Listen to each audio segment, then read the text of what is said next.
10 minutes. Le podcast des Français dans le monde. Françaisdanslemonde.fr.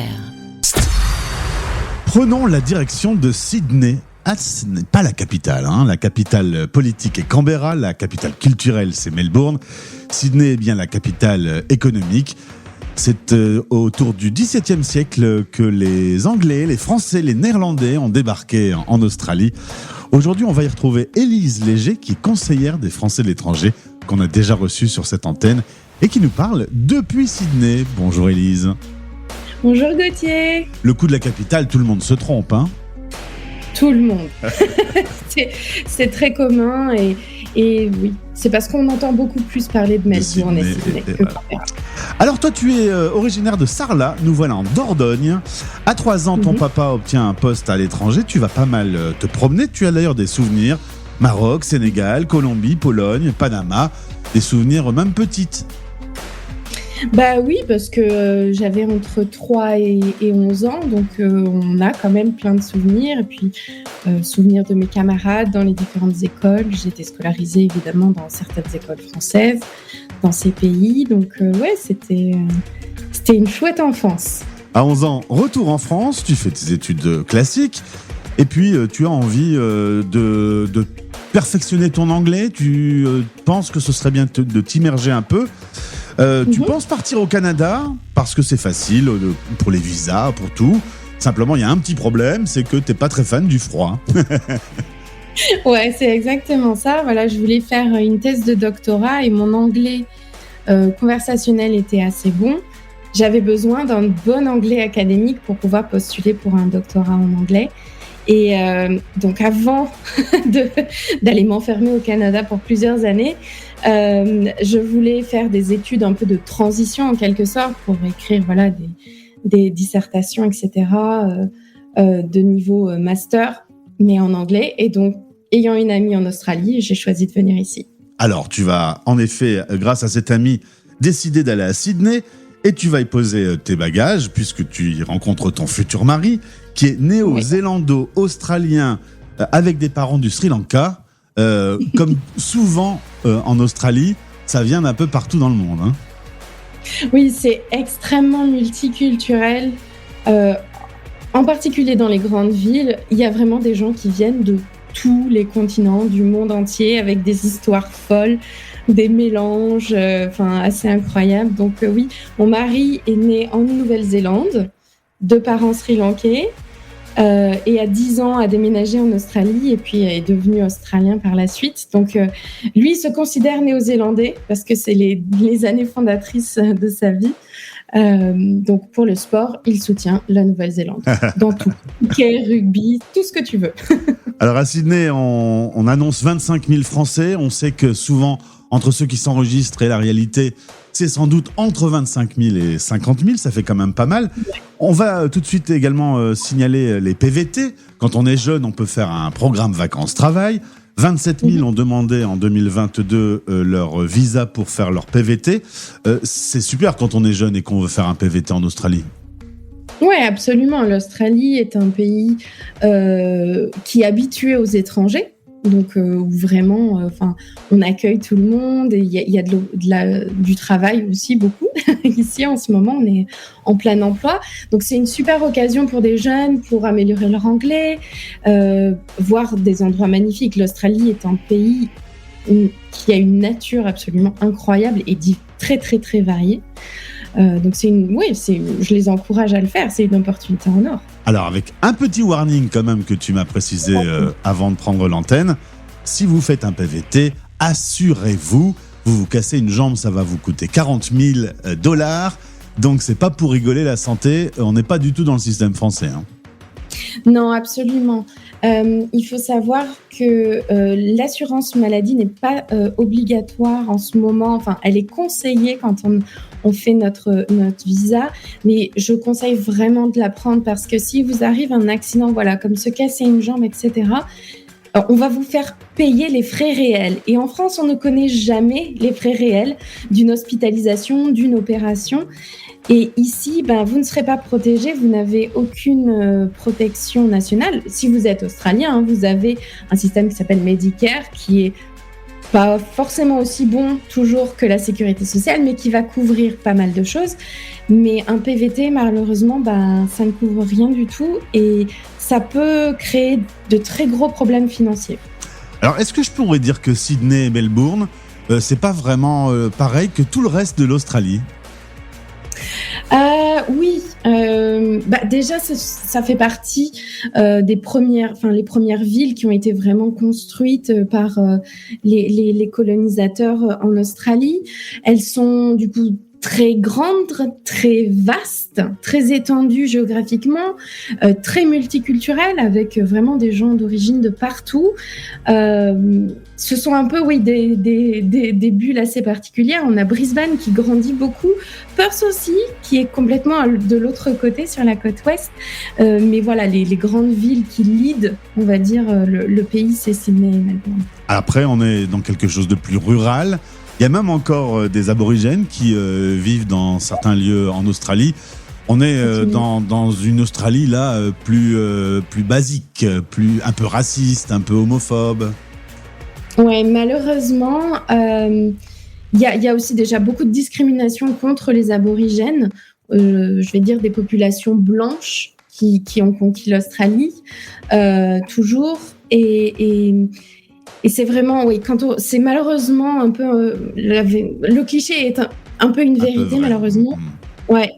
Quand on sort de ces grandes villes, qu'on se balade, qu'on prend la voiture et qu'on part à l'aventure, on va voir majoritairement des personnes, blanches, plus du tout multiculturelles et qui sont pas forcément toujours très accueillantes. Moins ouvertes sur le monde, quoi. Tout à fait. Et souvent, c'est ce que certains jeunes en PVT expérimentent, en fait. Même envers des Français, ils peuvent être aussi très durs et très non, mais tu viens pas chez moi. Voilà. Donc, c'est un peu dommage parce qu'on peut rencontrer des gens tellement formidables dans ce pays accueillant que, oui, parfois, certaines communautés. Voilà. Alors, Élise, on va donner quelques thèmes et on va se promener un peu sur des sujets comme le travail. On a de France l'idée qu'on est super bien payé, que c'est 2 fois, 3 fois les salaires français. Alors, c'est vrai, mais le coût de la vie est aussi 2 ou 3 fois supérieur. Ouais, absolument, parce que les loyers, en fait, sont plus chers qu'à Paris. Donc, pour des appartements similaires, tout est beaucoup plus cher. Et comme je le disais, surtout pour des personnes qui ne bénéficieraient pas de la sécurité sociale australienne, la santé peut très vite devenir un coût. Aller voir un spécialiste, ça coûte plusieurs centaines de dollars. Donc, il faut assez relativiser, en fait. Donc, louer ou même acheter, enfin, je veux dire, acheter quelque chose aujourd'hui à Sydney à moins d'1 million de dollars, c'est pratiquement impossible. Ou alors, c'est un tout petit appartement avec une chambre, mais pour une famille, c'est pas possible. Donc, il faut quand même relativiser. Donc, si vous passez seulement 1 an en Australie, que vous êtes en bonne santé, que tout va bien, allez-y, travaillez, économisez votre argent. Par contre, les personnes qui vont rester sur le long terme vont vite se rendre compte que, voilà, quand on veut acheter une maison, quand on veut acheter une voiture, etc., ça va être très cher. Alors, petite particularité aussi, on est payé son salaire souvent à la semaine ou à la quinzaine. Et pareil, son loyer, on le paye à la semaine ou à la quinzaine. Ah, ça, on ne connaît pas bien en France. Ouais, absolument. C'est un système qui est différent et les Australiens le défendent d'une façon en disant c'est plus juste parce que dans un mois, il n'y a pas pile 4 semaines. Alors en France, on dit 4 semaines, 3, etc. Mais ils trouvent que c'est plus juste. Ils trouvent que c'est un système plus juste puisque les mois ne respectent pas les jours et les semaines. Donc, tu fais une semaine de travail, tu es payé pour ta semaine de travail, ou tu fais 2 semaines, tu es payé pour tes 2 semaines, et donc tu paies le loyer de la même façon. Après travailler, on va manger et sortir.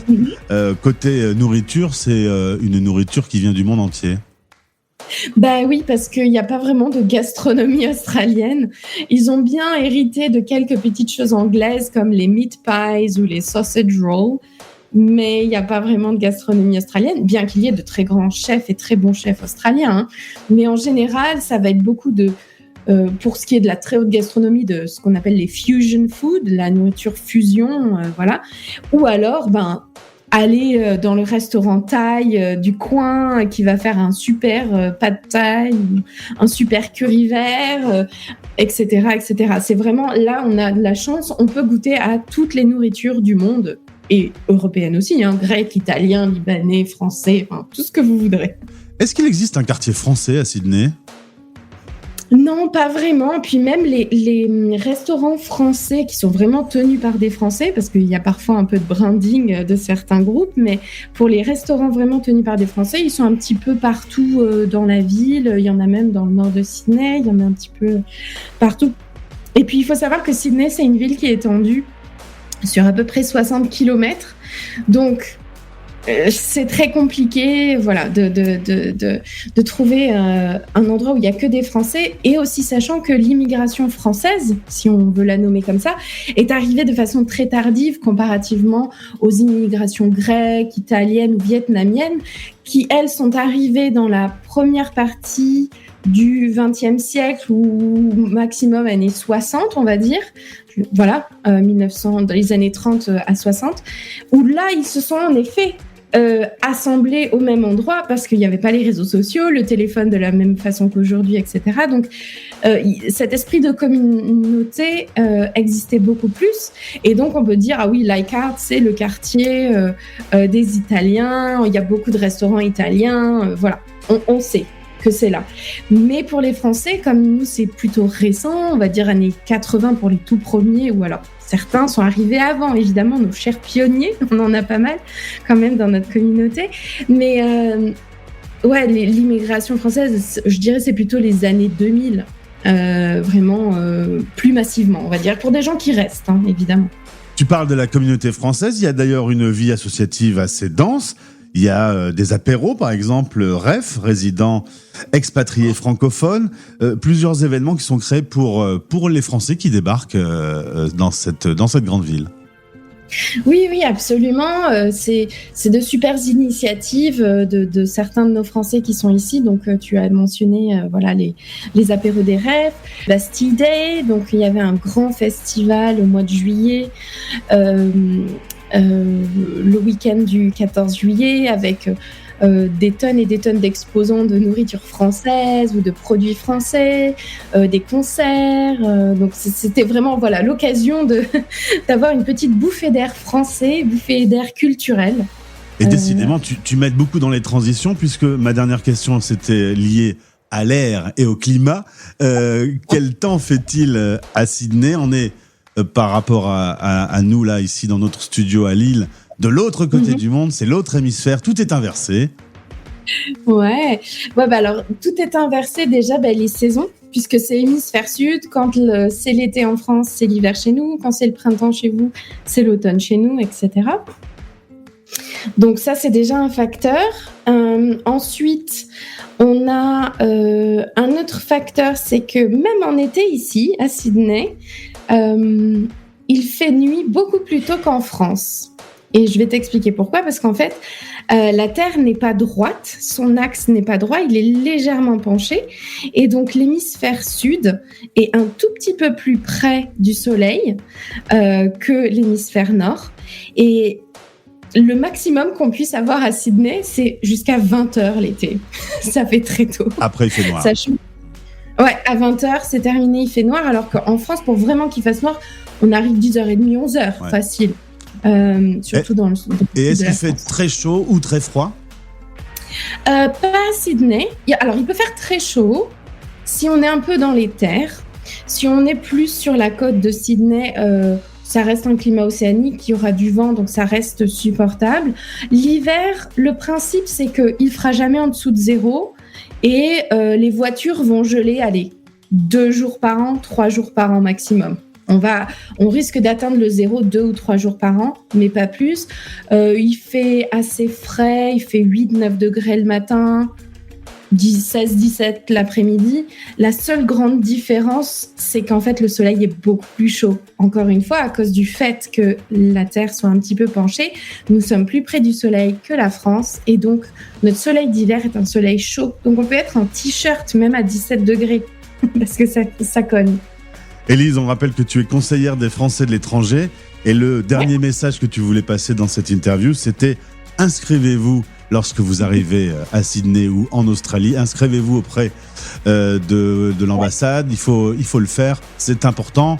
On l'a vu pendant le Covid notamment. Absolument. C'est toujours important de s'inscrire déjà parce que en cas d'urgence, on a un contact avec le consulat. Le consulat peut nous retrouver, ils ont notre adresse, etc. Ça peut toujours servir. Honnêtement, ça permet aussi de payer son renouvellement de passeport moins cher, ce qui n'est pas négligeable. Je fais de la pub.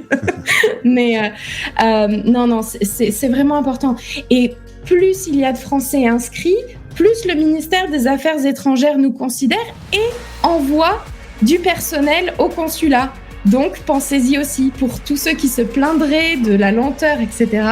Si vous n'êtes pas inscrit au consulat, vous faites partie du problème. Eh bien, merci Élise. On en sait plus sur vivre à Sydney.